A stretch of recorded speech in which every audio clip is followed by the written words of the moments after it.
Monsieur le Président de la République, Mesdames et Messieurs, Assalamu alaikum. Je voudrais vous raconter une histoire, notre histoire. L'histoire de preux chevaliers, de guerriers de lumière et de femmes de vertu qui ont façonné chaque aspect de notre substrat culturel et fondent notre commun vouloir vivre ensemble. Je voudrais vous parler de ces hommes et de ces femmes, en passant par Thierno Souleymane Baal, El Hadji Omar Foutiyou Tall,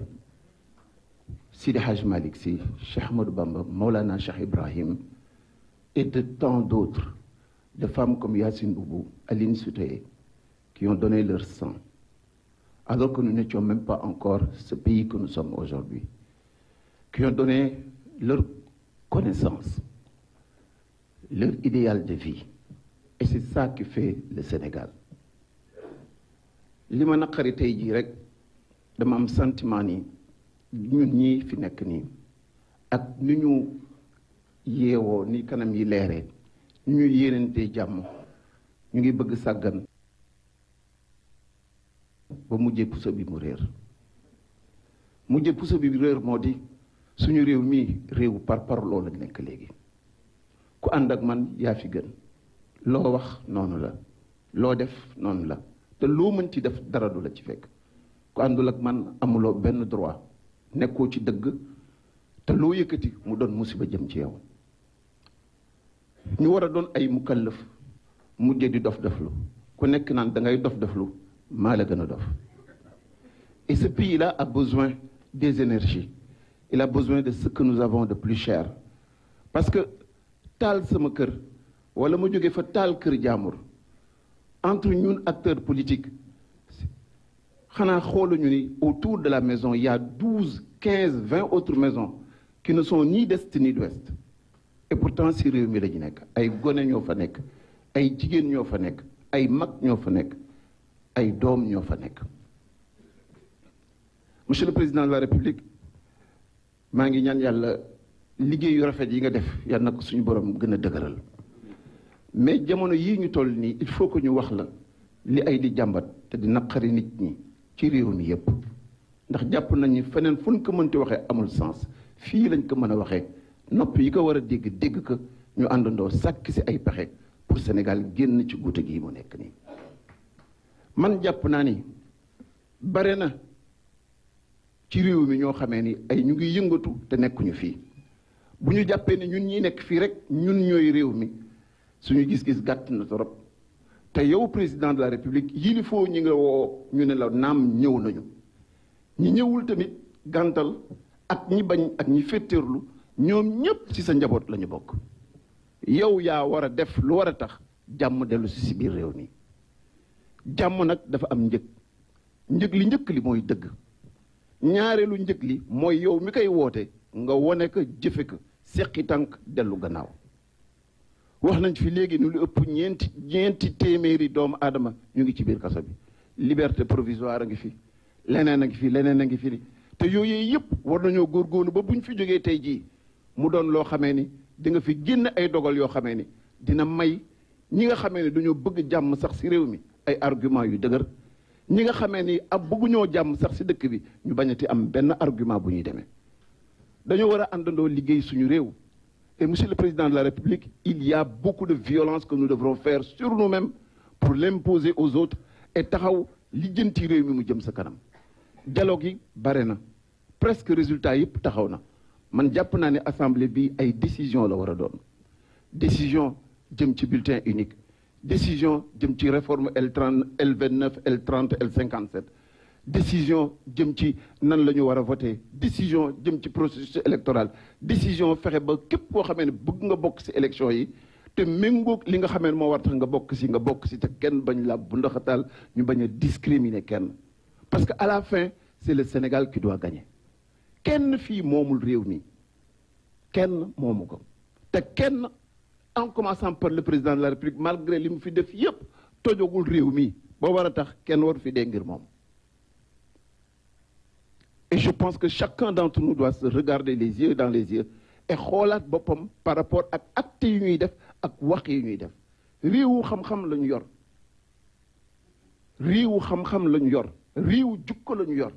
nan la ñu mën a sàggane ba nga xamee ni là où l'argument doit privilégier là où les règles doivent être respectées là où les Sénégalais doivent être sur le même pied d'égalité ñu diverger ba nga xamee ni nangootuñu sax kenn wax sa morom dégg et pourtant on est en état de droit et on proclame qu'on est une démocratie mûre. Ce pays-là, nous devons le construire ensemble. Nous l'avons pris de nos aînés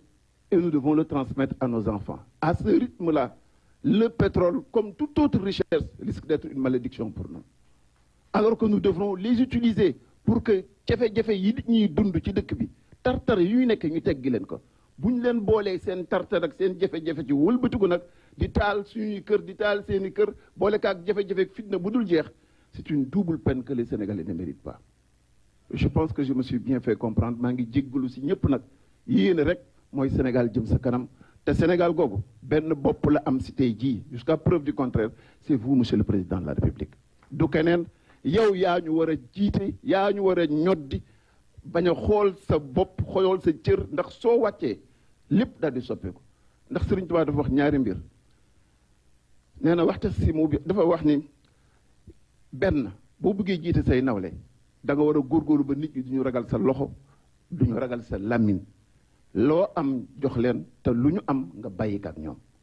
mu teg si ni wa agrina ya rabbana bil xidma lil muslimina abadan wa rahma dañu war a taxaw pour liggéeyal sénégalais nous devons être tous des soldats de ce pays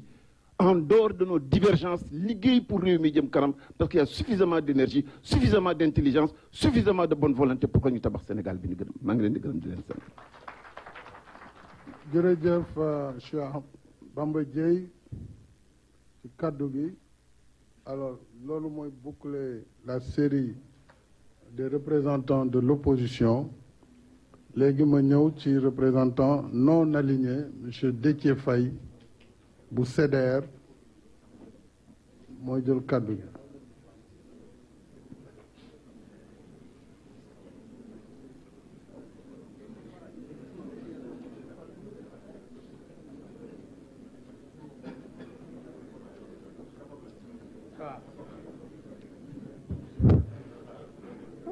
asalaamualeykum wa rahmatullahi taala wa barakaatuhu. damay tàmbali samay kàddu ngir wax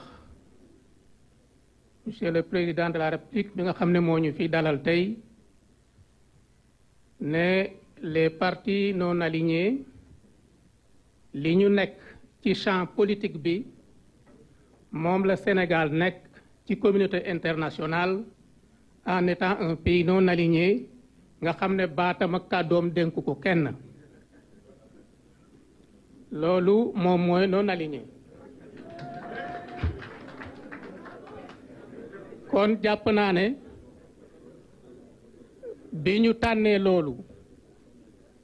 dafay firndeel itam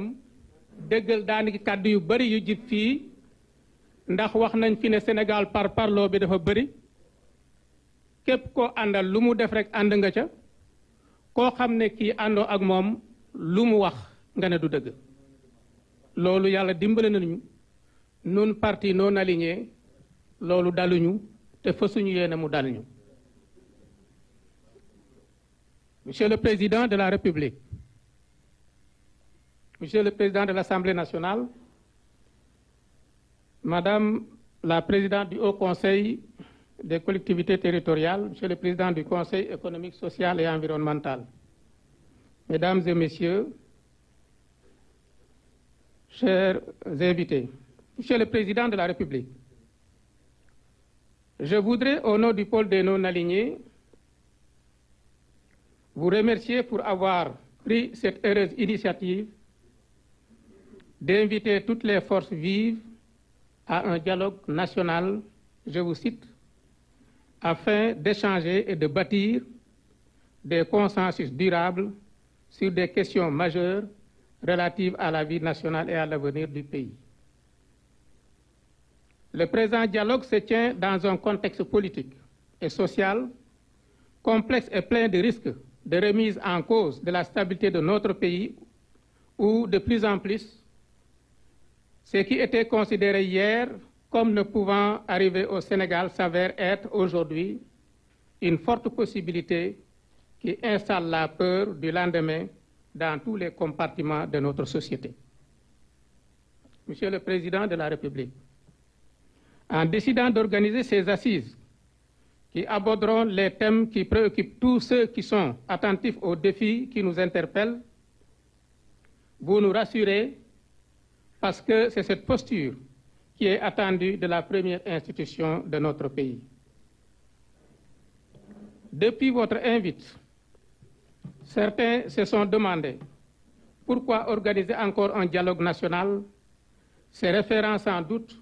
aux résultats de l'édition de 2019, dont les travaux des commissions ont été interrompus du fait de la COVID-19,